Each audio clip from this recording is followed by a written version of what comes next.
पुराने मिस्र के एक छोटे से गांव अलनूर में एक लड़का रहता था, फरिस। वो दिल से बहुत नेक था, लेकिन जिंदगी में गरीबी ने उसे हर तरफ से आजमाया हुआ था। उसका छोटा सा घर मिट्टी का बना था, जिसमें उसके माता पिता रहमान और हलीमा अपनी सादी मगर ईमानदार जिंदगी गुजार रहे थे। उनके पास न धन था न शानो शौकत, लेकिन घर में मोहब्बत और सुकून की कोई कमी नहीं थी। हर सुबह फरिस अपने पिता रहमान के साथ मिट्टी के बर्तन बनाता और उन्हें गांव के बाजार में बेचने जाता। रहमान अक्सर अपने बेटे से कहा करते थे, बेटा, सब्र और सच्चाई कभी इंसान को नीचे नहीं गिराती। अल्लाह हर मुश्किल के बाद आसानी जरूर देता है। एक शाम जब सूरज ढलने को था, फरिस घर लौटा तो देखा उसके अब्बा बिस्तर पर बीमार पड़े हैं। अम्मा हलीमा की आंखों में चिंता थी और फरिस का दिल बेचैन हो उठा। वो दवाई लेने बाजार भागा, लेकिन जेब में सिर्फ 2 चांदी के सिक्के थे। वापसी में उसने रास्ते पर एक बूढ़े फकीर को देखा जो थका हारा प्यास से बेहाल खड़ा था। फकीर ने कांपती आवाज में कहा, बेटा, खुदा के नाम पर कुछ दे दे। फरिस रुक गया। वो जानता था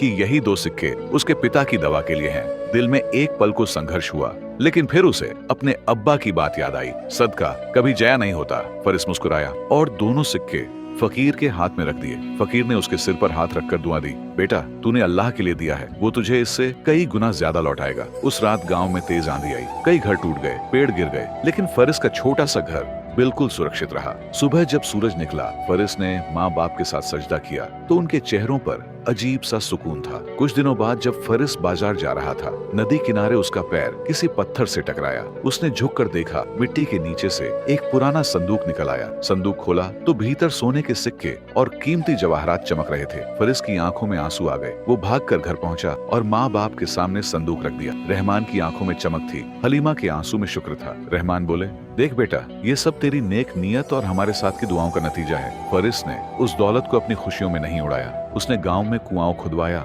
मस्जिद की मरम्मत करवाई और गरीबों में खाना बांट दिया। पूरा गांव फरिस की नेक दिली की मिसाल देने लगा। हर कोई कहता, जिसके माँ बाप राजी उस पर खुदा भी राजी। फरिस सजदे में सिर रखकर रो पड़ा और कहा, या अल्लाह, ये सब तेरी रहमत है। माँ बाप की दुआ ने मेरी तकदीर बदल दी। जो इंसान अपने माँ बाप की इज्जत करता है, सब्र और सदका को अपनी जिंदगी का हिस्सा बनाता है, अल्लाह उसकी तकदीर में बरकत और चमत्कार लिख देता है।